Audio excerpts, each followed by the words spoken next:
ሃይ እንዴት ናችሁ? ያሳለፍኩትን ላወራላችሁ የወሰንኩት ምናልባት እኔ ቆሜበት የነበርኩት ቦታ ላይ ላሉ መንገዴ እንዲህ ነበረ ለማለት ነው። የእናንተን መንገድ አስተያየት መስጫው ላይ እጠብቃለሁ። እዚህ የደረስኩት በብዙ ከፍታና ዝቅታ ውስጥ አልፌ ነው። በመከራ ተፈትኜ ቀልጬ ጠንካራ የሆንኩበትን ለይቼ እንደገና በብዙ ጠንክሬ ደካማ የሆንኩበትን ደግሞ ተቀብዬ ስችል አስተካክየው ነው። በእርግጥ ቀላል አልነበረም። በጣም ከባድ ጊዜ ነበረ አስታውሳለሁ። ህይወቴን ለመቀጠል አካሌን እንኳን ለመሸከም የማይቻል ከባድ ሆኖ የተሰማኝን ጊዜ በየሰዓቱ የመኖሬን ምክንያት የጠየቅኩበትን ከማልቀስ ውጪ ለመተኛትም ለመነሳትም ለመብላትም ለመጠጣትም ምንም ነገር ለማድረግ ፍላጎት ያጣሁበትን ጊዜ ማንም አጠገቤ ያለ ሰው ለማጽናናትም ለመረዳትም ያልቻለበትን ወቅት የምፈልገውን የሚናገርልኝ ሰው ፈልጋለሁ። እንዲሁም እንዳይናገሩኝም እንዲያናግሩኝም አልፈልግም። እንዲያቅፉኝና አለሁ እንዲሉኝ ይፈልጋለሁ። ብቻዬንም እንዲተውኝ ይፈልጋለሁ። ምን እንደምፈልግና እንደማልፈልግ የተምታታሁበት ጊዜ፣ ሁሉን የጠላሁበትና እንደተጠላሁ ያመንኩበት ጊዜ ነበረ። ሁሉም ነገር ተራ በተራ እንደሚፈርስ የዶሚኖ ድርድር አሉኝ የኔ ናቸው ያልኳቸው ሁሉ በድንገት ተበታትነው ጠፍቶ ያገኘኋቸው ጊዜ ነበር። በጎ ሰራ ብዬ ስራዬን አደጋ ላይ ጣልኩት። ባመንኩት መንገድ ስራዬን አጣሁ። ከብዙ ወራት የህግ ክርክር በኋላ ቤቴ ተቀመጥኩ። ስራ ፈቶንኩ። ለካ መጠበቅና ለማግኘት ይጎዳል። የተከበርኩ የነበርኩ ሰው ከዚያ በኋላ ሐሰተኛ ወሬ ተከተለኝ። ስለ ተጋላጭነቴ፣ ስለ ደካማነቴ፣ ስለ ቀደመ ህይወቴ ሁሉ ጥላሸት ተቀብቼ ያገኘሁት ራሴ በጓደኞቼና በቅርቦቼ ጭምር። ምን ልበላችሁ? ከዚያ በኋላ ቀላል ተግባራትን ለማከናወን የማልችል ሆንኩ። ከበደኝ። ህይወት አስጠላኝ። ምግብ መመገብ ተራራ የመውጣት ያህል ሆነ። ስልክ ማንሳትና መልእክት መመለስማ ከባድ የዓለም እንቆቅልሽን የመፍታት ያህል ሆነ። በማይታይ ስር የታሰርኩ ዓለም ለመከራ ብቻ የመረጠኝ ሆንኩ ያህል ተሰማኝ። በመጀመሪያ ሰሞን በምሬት በቁጣና በበቀል ስሜት ተጠመድኩኝ። ራሴን እጠይቃለሁ፣ ለምን እኔ? ለምን ይህ ሁሉ በእኔ ላይ ይከሰታል? ህይወት ለምን ይህን ያህል ፍትህ ያጣል? ግን እነዛ ጥያቄዎች ተስፋ መቁረጤንና ሐዘኔን ጨመሩት እንጂ አላጽናኑኝም። አንድ ቀን እንደተለመደው ሳማረር ካልጋውዬ የእህቴ ልጅ ሳሎን ውስጥ በደስታ እየተጫወተች ሰማኋት። ሳቋ በጣም በደስታ የተሞላና ያልተጎዳ ነው። በተወሰነ መንገድ ህይወት ቀጥሏል የሚለውን አስታወሰችኝ። እኔ በመከራ ውስጥ ተዘፍቄ ቢሆንም እንኳን አንዳንድ ሐሳቦችን ያነበብኩ ያሰማኋቸውን አስታወስኩ። እውነታን መቀበል፣ መቆጣጠር የሚችለው ነገር ላይ ብቻ ማተኮር፣ በችግር ውስጥም እንኳን ቢሆን መሻሻልን መፈለግ፣ ሌላም እንዲህም እንዲያም ያሉ ሐሳቦች ጎንተል ያደርጉኝ ጀመር። እና ምን ይሁን? እስከ መቼ አትሞክሪም? የሚሉ ጥያቄዎች ከዚህ ለመዳን ለመውጣት መፈለጌን ቀሰቀሱት። የነበረኝን እንዲኖረኝ ፈለግኩ። እርግጥ ነው ብዙ ርቅ ያለሁ፣ ግን ብሞክር ከዚህ በላይ ምን አጣለሁ? በጸጥታ አንዳንድ ነገሮችን ለማድረግ መፍቀድ ጀመርኩ ለራሴ። በትንሹ ጀመርኩ። ራሴን ከተወዘፈበት በመጎተት የማይመች ቢመስልም የሚጠቅም ነገር ላይ መዶል። ለዚያች ቀን 3 ነገሮችን መቆጣጠር እንደምችል ዝርዝር አስቀመጥኩ። ያው ለመጻፍ ቀናት፣ ለመተግበር ሳምንታት እንደፈጀብኝ አትዘንጉ። ከባድ ነበር። ጤና ይስጥልኝ።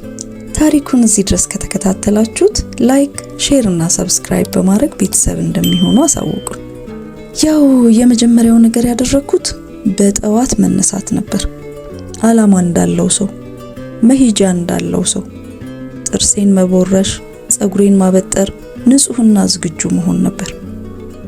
ሁለተኛው ትንሽ ምግብ ማብሰል፣ በትክክል የመመገቢያ ጠረጴዛ ላይ ተቀምጦ መመገብ። ሶስተኛው ደግሞ አንድ የሥራ ማመልከቻ በቀን መላክ ነበር። ቀኑ ሲጠናቀቅ እነዚያን ትንንሽ ነገሮች ማጠናቀቄ ለወራት ያልተሰማኝን ራሴን የመቆጣጠር የማሸነፍ ስሜት እንዲሰማኝ ያደረጉኝ። በየዕለቱ አንድ ተግባር ጨምራለሁ። የማመሰግንባቸው ምክንያቶች መመዝገብ፣ ቀን ስለተጨመረልኝ፣ ዛሬም ለመሞከር እድል ማግኘቴን፣ ስለ አይኔ፣ ስለ ትንፋሼ፣ ስለ ቤተሰቤ፣ ስለሆነውና ስላልሆነው ሁሉ ማመስገን ጀመርኩ። ከዚያ ሌላ ቀን ከቤት መውጣትን፣ ብቅ ብሎ አየሩንና ፀሐዩን ማየትን፣ ጎረቤት ሰላም ማለትን፣ ለምትጠየቃቸው ጥያቄዎች ሳልረበሽ መልስ መስጠትን፣ ቀጥሎ ደግሞ ረዘም ያለ ወክ ማድረግን፣ ከዚያም ጓደኛ ማግኘትን፣ ሻይ ቡና ማለትን እንደ አዲስ ተለማመድኩ።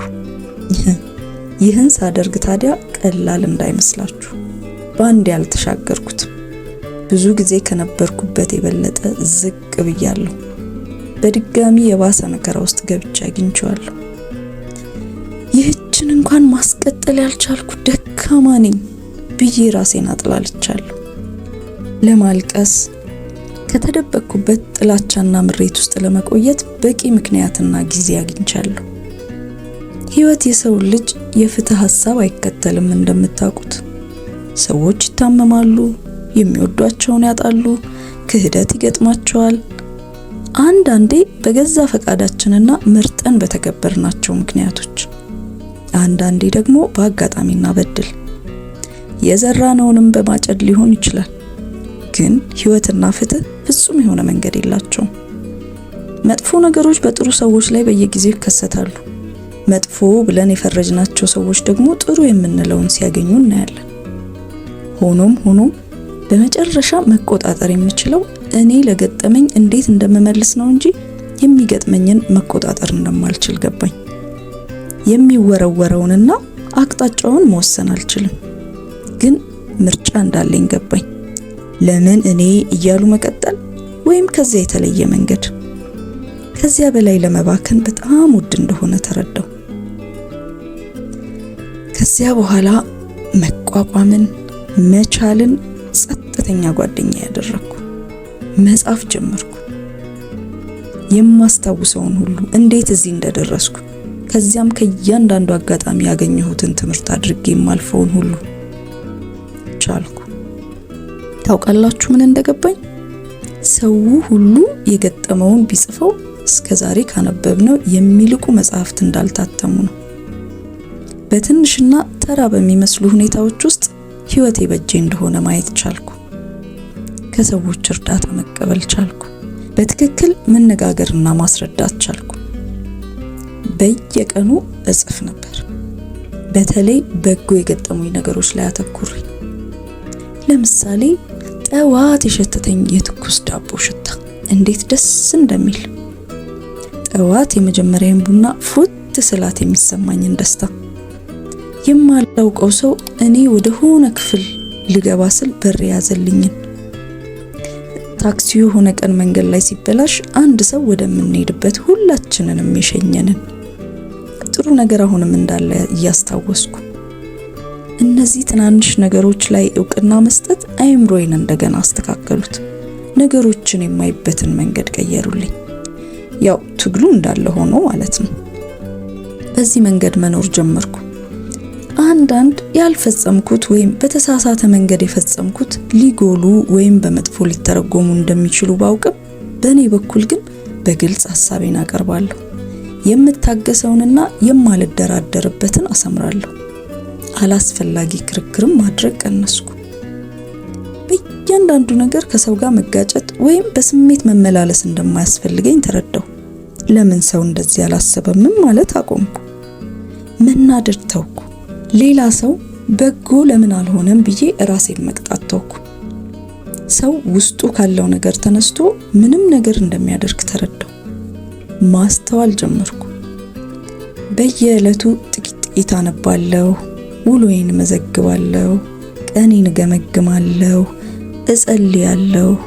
በአስተሳሰብ እየጎለበትኩ መጣሁ። በስሜት እየበሰልኩ ሄድኩ። እንደ ተጎዳሁ በተሰማኝ ቁጥር ይህ ነገር ምን እያስተማረኝ ነው ማለት ጀመርኩ። እንደማገኘው ተስፋ ያደረኩት ስራ እንኳን ሲወድቅ እቺ ነገር የቃለ መጠይቅ ችሎታዬን ማሻሻል ነበረብኝ አልኩ እንጂ የዓለም መጨረሻ ይሁንልኝ አላልኩ። ዋው ቻልኩበት። ቀስ በቀስ ከተዛባው ጥንቅጥ ውስጥ እየወጣሁ ከህይወት ለተወረወሩብኝ ቀስቶችና ለተሳሉ ሰይፎች መንገዴን፣ መሄጃዬን፣ አቀባበሌን ጭምር የመቆጣጠር አቅም ገነባሁ። ቁጣዬ ደበዘዘ። መራራነቴ በግልጽ ወደ መጠየቅ ተለወጠ። ህይወት ፍጹም ፍትህ የሚባል ነገር የላትም። በትርጉም መኖር፣ ዋጋ ለምሰጠው ነገር መመላለስ፣ ለራሴ የተሻሉ ሁኔታዎችን መፍጠር እንደምችል ተረዳሁ። ወደ ኋላ ስመለከት ያን የጨለማ ጊዜ አልሰረስኩም። ነገር ግን እኔ አለፍኩት። ህይወት በገዛ እጁ አይለወጥም። እኔ ግን ተለወጥኩ። በእያንዳንዱ ትንሽ እርምጃ፣ በእያንዳንዱ ትንሽ ከራስ ጋር ትግል፣ በምስጋናና በጸሎት ህይወትን መቋቋም ብቻ ሳይሆን እንደገና ማበብ መቻልን ተማርኩ።